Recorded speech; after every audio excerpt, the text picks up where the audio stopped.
How to win friend and influence people. Barreessaan Dale Carnegie. Kan hiike Hinseenee Makuriyaa. Seenessaan Sanyii Haayiluu. Ariirrata maxxansa keessa deebii.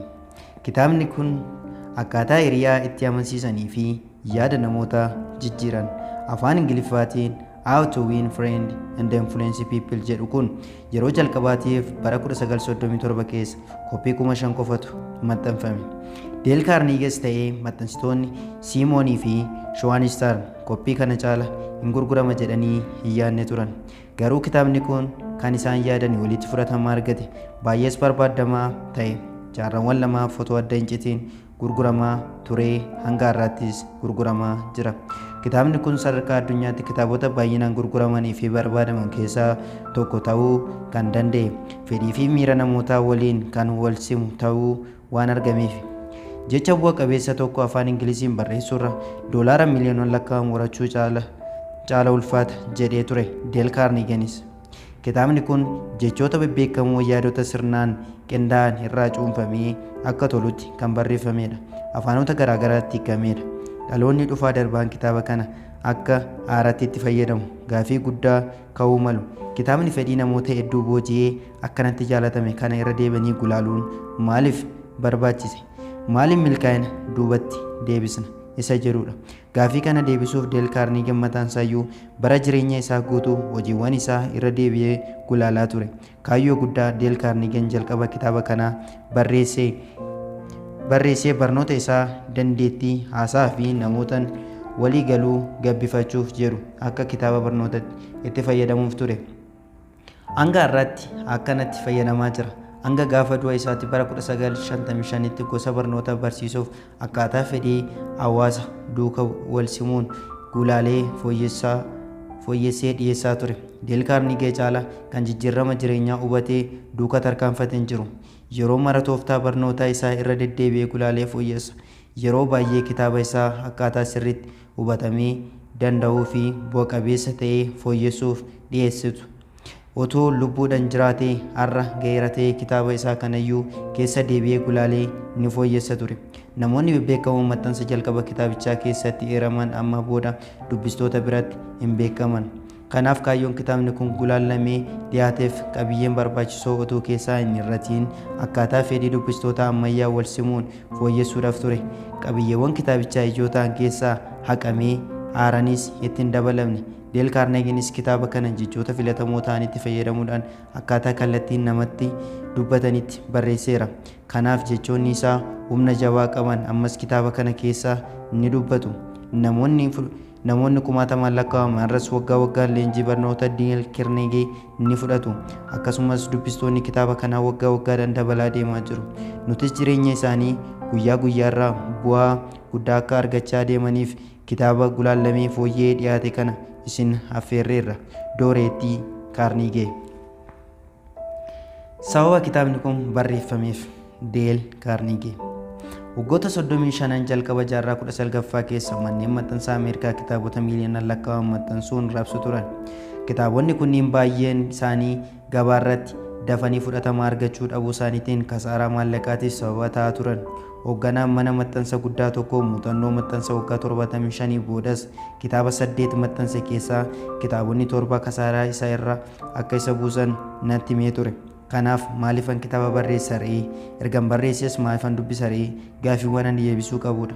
Bara 1912 irraa eegalee New York keessatti daldaltoonni fi ogeessitoota garaagaraaf leenjii kennaan ture. Barnooti koo jalqabaan namoota fuula namoota baay'ee duratti haasaa godhan irratti xiyyeeffata ture. Barnoota kun dargaggoota leenjisuuf muuxannoo qabatamaa irratti bu'uureffamee kan qophaa'edha. Kunis dargaggoonni yaada isaanii haala salphaa fi hubatamaa danda'uun akka ibsatan isaan fayyadeera. Garuu adeemsa keessa akkuma yeroo dhufaa darbaa deemeen leenjiiwwan hariiroo leenjiif hawaasummaa dargaggoota akka barbaachisuun qalbeeffadhe. Akkasumas adeemsa keessa leenjiiwwan kun anaafis akka barbaachisuun hubadhe. Waggoota darban of duuba deebi'ee yaadeen dandeettiiwwan armaan olii dhabuu koof rifadhe. Kitaaba akka kanaa waggaa 20 dura otoon qabaadhee ture jedheen hawwe. Namoota walii galuun dadhabuun rakkoowwan guddaa jireenya keessatti si mudan ta'uu danda'a. Keessumaa hojii daldalaa hojjetta yoo ta'e akkasumas hojjetaa manaa taatus injiinara taatus hariiroo namootaa adda ba'uu hin dandeessu. Qorannoon tokko waggoota muraasa dura dhaabbata barnoota Deel Kaarnigiin adeemsifamee ture. Booda immoo dhaabbata teekinooloojii Kaarnigiin irra deebi'ee qorannichi hojjetamee argannoo qorannichaa sirrii ta'uu mirkaneessee ture. Qorannoon kun akka agarsiisetti hojiiwwan ogummaa teeknikaa gaafatan kanneen akka injiinaringii keessattiyyuu milkaa'inni nama tokkoof parsantaa 15 ogummaa teeknikaa yommuu ta'u parsantaa 85 hariiroo namootaa murtaa'a. Waggoota dheeraaf kilabii injiinaroota Philadelphia fi Instituutii Elektiriikii Injiinaringii Ameerikaa leenjii kennaan ture. Injiinaroota 15,000 ol ta'an barnoota koo fudhachuu didanii turan. Boodarra garuu ogummaa injiinaringii qabaachuu qofti gahaa akka hin taane adeemsa keessa muuxannoo waan horataniif deebi'anii gara koo dhufan. Fakkeenyaaf namni ogummaa injiinaringii gahaa qabu tokko mindaa ogeessa injiinaringiif kaffalamu ramadamuu danda'a. Garuu namni ogummaa injiinaringii dabalees dandeettii namoota walii galuu, yaada ibsachuu fi dandeettii hooggansaa qabu mindaa caalu ramadama. Joon Rookfiilar akkas jedheetis dandeettiin namoota walii galuu akkasumas sukkaara yookaan buna gurguramuu kan danda'udha. Ani wantoota samii gadi jiran kamiyyuu caala dandeettii kanan bitachuu barbaada. Kanaaf kolleejjoonni dandeettii wantoonni samii gadi jiran hunduma caala bu'a qabeessa ta'e kana barsiisuu hin qabaniire. Kolleejjoonni otoo dandeettii kana dargaggoota ni barsiisu ta'e silaa bu'aa olaanaatu argama ture. Yuunivarsiitiin Chicaagoo fi gamtaan manneen barnootaa jedhamu dargaggoonni barachuuf fedhii baasuuf qorannoo gaggeessaa turan. Qorannoon kun baasii doolaara 25,000 kan gaafate yoo ta'u waggoota lamaaf adeemsifamee qorannichi dhumarratti Meeridiin Koneektikaa keessatti gaggeeffame. Magaalaan Meeridaan magaalota Ameerikaa kanneen biroof akka fakkeenyatti filatamte. Dargaggoonni Meeridaan keessa jiraatan gaafilee afaanitti dabalee gaafiiwwan 150 ta'an akka deebisaniif gaafataman. Gaafileen kunniinis hojii yookaan ogummaan kee maali? Gosi barnootaati baratte maali? Yeroo kee akkamiin dabarsita? Galiin kee hagami? Maal hojjechuu yookaan gochuu si gammachiisa? Rakkoon kee maali? Gosa barnootaa kan barachuu feeta? Kan jedhuu fi kanneen kana fakkaatan turan. Qorannoon kun akka agarsiisetti fedhiin dargaggootaa inni tokkoffaa fi olaanaan fayyaa qabaachuudha. Fedhiin isaanii inni lammaffaan immoo dandeettii ittiin namoota waliin hariiroo gaarii uumanii fi yaada namootaa jijjiiran qabaachuudha. Kunis akkaataa namoota walii galan, akkaataa namoota of jaalachiisuu danda'anii fi akkaataa namoota amansiisuuf of keessaa qaba. Kanaaf koreen qorannichaa barnoota akkanaa dargaggoonni Meeridanii fi kennuuf murteesse. Kanumaan kitaaba dhimma kanarratti barreeffame barbaaduu eegalan. Garuu argachuu hin dandeenye. Dhumarratti nama addunyaa irratti aangoo sadarkaa olaanaa qabu bira deemanii gaafannaan fedhiin dargaggootaa hubadheera. Garuu kitaabni isaan fedhan aga ammaatti hin barroofne jedhee deebiseef. Anis muuxannoo qaburraa kaasee yaadni namicha kanaa dhugaa ta'uu nan beeka. Ani mataan koo waggoota dheeraaf kitaaba akkaataa namoota waliin hariiroo gaarii uumuun irratti haala qabatamaan ta'e irratti hundaa'ee barreeffame barbaadan ture. Kitaaba kanarratti barreeffame barbaadee waan dhabeef kitaaba barnootaa irraa barreessuu akkan barsiisuuf yaale. Kitaabichis kunoo isa kana akka jaalattan abdii kooti. Kitaaba kana barreessuudhaaf wantoota barbaachisoo jedhee amane hunda dubbiseera. Akkasumas yaadota dagadde akka qoratee adda baasuuf qorataa leenjii gahaa qabu tokko mindeessee waggaa tokkoof walakkaaf mana kitaabaa keessa waliin turreerra. Qorataan kunis yaada rimeewwan saayikooloojii, barruulee garaagaraa, seenaa namoota bebbeekamoo, akkaataa namoonni gurguddoon namoota walii galanii fi amansiifaman dubbisaa ture. Seenaa namoota gurguddoo addunyaa kanaa Juuliyaan Qeesaar irraa hanga Toomaas Edisanitti dubbiseera. Seenaa namoota 100 olii dubbisuu keenya nan yaadadha. Yaada qabatamaa namoota walii galuu fi akkasumas amansiisuu nu barsiisu hanga argannutti yeroo keenya hin gubne. Ani dhuunfaadhaan namoota bebbeekamoo hedduu haasofsiiseera.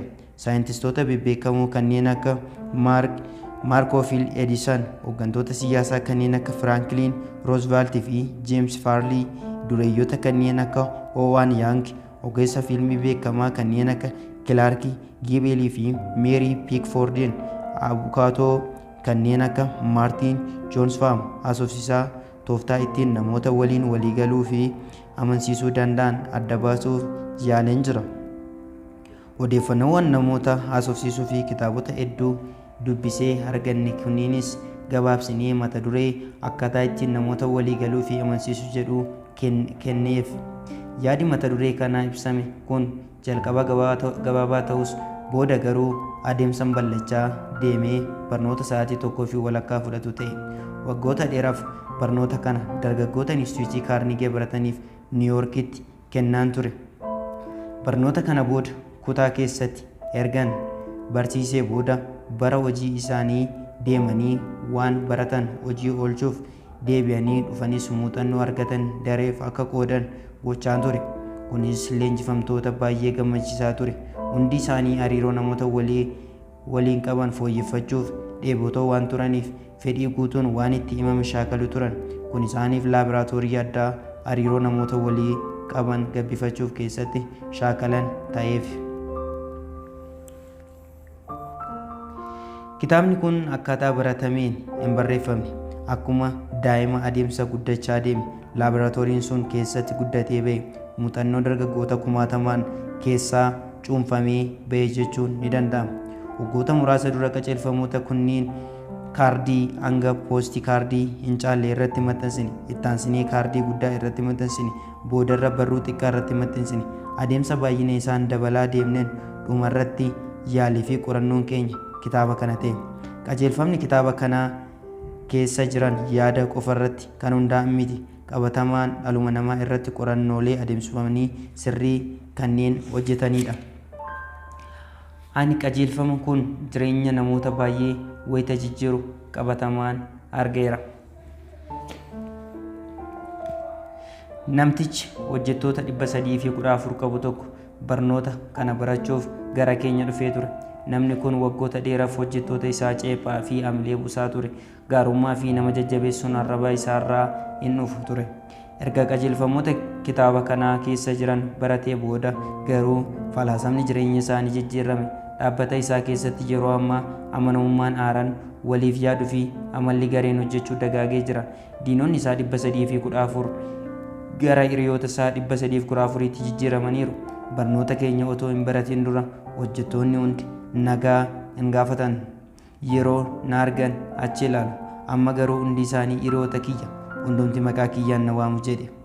Namni kun bu'aa guddaa argate. Bu'aa dhuma hin qabne. Hojii isaa fi mana isaa keessatti gammachuu gonfate. Daldaltoonni baay'een qajeelfamoota kanneen itti fayyadamuun gurgurtaa isaanii dabalaniiru. Namoonni baay'een qajeelfama kana irraa hojii oolchuudhaan sadarkaa aangoo isaanii irra jiranii fi mindaa isaanii guddatuuf itti fayyadamanii jiru. Hoogganaa olaanaan kaampaanii gaazii Filadelfii tokko yeroo umuriin isaa waggaa 65 ta'e turetti aangorraa buufamuuf irratti karoorfamee ture. Namoonni kunniin dandeettii gaggeessummaa qabaachuu dhabuu isaanii irraan hojjettoota wajjin waliigaluu dadhabuu isaaniitiin aangoo isaan irraa buqqifamuuf ga'e. Garuu barnoota kana barachuudhaan isaan aangorraa akka hin buqqifamne isa tiksuu irra darbee caalattiyyuu guddina akka argatuuf karaa saaqeef. Barnoota kana barachuun gammachuu maatii isaanii akka dabale miseensonni maatii baay'een natti himanii turan. Namoonni baay'een bu'aa barnoota kanarraa argatan ni dinqisiifatu. Kanaaf hanga qaamannaa arganitti obsuu waan dadhabanii bilbilaan natti himu. Namtichi tokko miseensa daree isaa waliin qajeelfamoota kanneen irratti halkan mari'achaa yeroo dabarsu turan. Garuu ganama sa'aatii 3tti yeroo hiriyoonni isaa gara manaa deeman namtichi dogongora isaa mara hubatee rifaatus fuuldurri isaa addunyaa badhaadhinaa akka jiru abdate. Kanarraa kan ka'e rafuu hin dandeenye. Halkan sana hin rafne. Guyyaa itti aanus hin rafne. Guyyaa sadaffaas hin rafne. Eenyudha namni kun? Miira isaa mirqaanee oofame waan keessa isaa dhufe hojjechuuf sardamuu sitti fakkaata? Lakki akkas miti. Nama qaroome aartii keessatti baay'ee kan beekamu, afaanota 3 sirriitti kan dubbatuu fi yuunivarsiitiiwwan Awurooppaa 2 irraa kan eebbifamedha. Yeroo boqonnaa kana barreessaa ture. Mana barumsaa Jarmanii keessatti argamu dura keessa barsiisee irraa xaaliyaanaaf barreeffamee ture. Xaaliyaa kana kan naaf barreesse namticha aangoo olaanaa qabu kan akaakayyuu fi abaabileen isaa ogeessota humna waraanaa Jarmanii ta'an OS Loorii jalatti tajaajilu turan. xaaliyaansaa akkaataa qajeelfamoota kanneen itti fayyadamee jireenya isaa keessatti milkaa'uu kan ibsu ture. Namtichi biraan jireenya isaa dureessa New York jiraatudha. Namtichi kun warshaa afata lafa guddaa kan qabu yoo ta'u, kan waggaa 4 fi kolleejjiitti barate caala 7-14 keessatti tooftaan nama amansiisuu akka barate natti himee jira. Ani ga'ee koo yaada namoota Harvard irraa eebbifamanii kanneen milkaa'oo ta'an qofaan siif dhiyeessa. Profeesar Harvard William James yeroo tokko dandeettii qabnu keessaa yoo baay'ate walakkaa qofatti fayyadamna jedhee ture. Kana jechuun qabeenya guddaa qaamaa fi sammuun keenya qabu keessaa muraasa qofatti fayyadamna jechuudha. Dhalli namaa humna olaanaa keessaa isatti qabatamuu hundasaa cuunfee ittiin fayyadamu. Kaayyoo isaa kitaaba kanas humna dhukataa keessa kee jiru kana baastee akka itti fayyadamtuuf si gargaara. Barnoota jechuun dandeettii haala jireenyaa rakkisaa keessa nama dabarsu namaaf kennu jechuudha jedhee ture. Hoogganaa yuunivarsiitii Princeton duraanii Dr. John Hiban. Kitaaba kana boqonnaa jalqabaa 3 dubbistee jireenya kee keessatti fooyya'insa hin argisiiftu taanaan kitaabni guutumatti siif kisaaradha. Kaayyoon barnootaa inni guddaan beekumsa argachuu osoo hin taane rakkoowwan jiruu fi jireenya keessatti nu mudatan itti furachuufis jedheera. Herbert Spencer. Kitaabni kunis kitaaba qabatamaan hojiitti hiikamudha. Dale Carnegie bara 1936. Tooftaalee kitaaba kanarraa bu'aa guddaa akka argattu si taasisan salgan. Tokkoffaa, dandeettii nama walii galuu gabbifachuuf fedhii olaanaa qabaadhu. Fedhii akkanaa akkamiin gabbifachuu dandeessa? Fedhii namoota walii galuu horachuu irratti deddeebitee faayidaa namoota waliin hariiroo gaarii uumuu qabu qalbeeffachuu qabda. Namoota waliin hariiroo gaarii qabaachuun gammachuu, faayidaa fi badhaadhina akkasiif kennu yeroo mara yaadadhu. Lammaffaa, jalqaba boqonnaa kitaaba kanaa ariitiin dubbisi. Ariitiin dubbistee sirriitti otoo hin hubatiin darbuun sitti ulfaachuu danda'a. Garuu dandeettii namootaan waliigaluu gabbifachuu ni feeta taanaan ariitiin dubbisii xumuri. Ammas duuba deebii irra deebii dubbisi. Adeemsa keessa qajeelfamoota kitaaba kana jireenya kee murteessoo ta'an sirriitti qalbeeffata. 3. Yeroo dubbistee irra deddeebitee waan dubbisaa jirtu hin yaadin. Yaadota dubbiste akkamittiif yoom hojiirraa akka oolchitu yaadi. 4ffaa, qubeessa peennaa yookaan maarkarii harkatti qabadhu. Yaadota barbaachisoo ta'an jala sararii darbi. Yaadi barbaachisaa yaadaati jireenya kee keessatti na fayyada jettee itti amantudha. Yaadota jala sararte yookaan mallattoo itti goote yeroo biraa irra deebitee qayyabachuuf si fayyada. 5. Yoo xiqqaate ji'atti al tokko irra deebii dubbisi. Kanarraan faayidaa guddaa argachuu yoo feete yeroo yerootti irra deddeebitee dubbisuu qabda. Al tokko qofa dubbisnaan gaadha jettee hin yaadin. Bakka hojii keetti obira keewwadhu. Qajeelfamoota kitaaba kana keessa jiran irraa deddeebitee yoo shaakalte adeemsa keessa amala siif ta'u karaa biraanis hin jiru. 6. Bernard Shaw yeroo ta'e akka itti aanu kana jedhee ture. Nama tokko battaluma tokkotti waa tokko barsiisuu hin dandeessu. Yaadi Shaw kunis sirriidha. Barumsi adeemsaan hojjechuudhaan baranna. Waan barachuu feenu hojiidhaan shaakaluudhaan baran. Kanaaf qajeelfamoota kitaaba kana keessa jiran irraa bu'aa guddaa argachuudhaaf qabatamaan jireenya kee keessatti shaakaluu qabda. Carraa argatte maratti fayyadami. Qajeelfamoota kanneen hojiirra oolchuu yaali.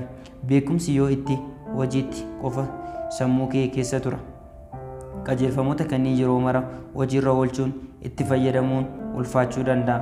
Anumtiyyuu ergan kitaaba kana barreessee yeroo tokko qajeelfamoota kanneen hojiirra oolchuun na rakkisa. Fakkeenyaaf yeroo namootatti muufattu bakka nama sanaa buutee yaada isaa hubachuu caala ceepha'uun yookaan balaaleffachuun irra salphaadha. Waan gaarii namni tokko hojjete caala dogongora isaa arguutu irra salphata. Waan namoonni fedhan irra waan ofii keetii feetu haasa'uu sitti tola. Kanaaf yeroo kitaaba kana dubbistu odeeffannoowwan argachuu qofaaf akka hin taane qalbeeffadhu. Amala haaraa horachuudhaaf dubbisaa jirta. Kanaafis jireenya haaraa horachuuf deemaa waan jirtuuf adeemsa keessa milkoofta. Kanaaf kitaaba kana yeroo yerootti dubbisuu amaleeffadhu. Hariiroo namoota waliin qabdu kamiyyuu keessatti Kitaabni kun baay'ee si fayyada.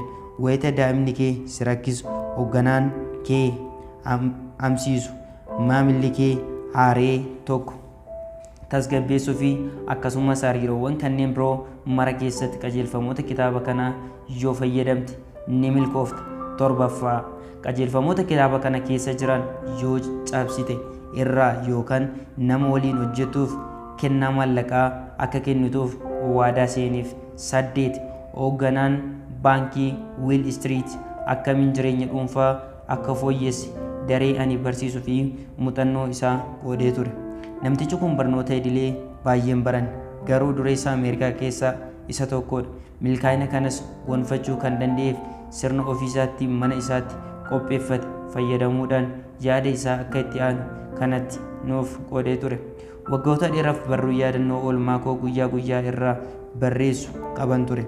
Maatiin kee hojii koo guyyaa guyyaa naaf hin karoorsan. Irbaata booda yeroo hundumaa oolmaa koo guyyaa guyyaa nan xiinxala. Dogongorri koo maal ture? Waan sirrii naan hojjedhe hoo maali? Haala akkamiinan raawwii koo fooyyessuu danda'a? Muuxannoo koo irraa maalan baradhe? Raawwii koo akkanaan yeroo torbaniin qorachaa ture. Dogongora salphaa ana uumu waan hubadhuuf nan aaran ture. Garuu adeemsa gosa dogongorri kunniin dhabamaa deeman. Akkanaan jireenya koo xiinxalee ofii koo of barsiisaa deemuun jireenya koof bu'aa olaanaa naaf argamsiise. Dandeettii murtee kennuu kiyyas naaf gabbise. Hariiroo gaariin namoota waliin akkan qabaadhu na taasise.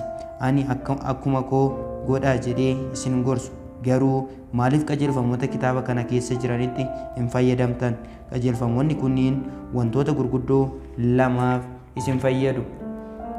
Inni jalqabaa barnoota gammachuu fi baay'ee namatti tolu argatta.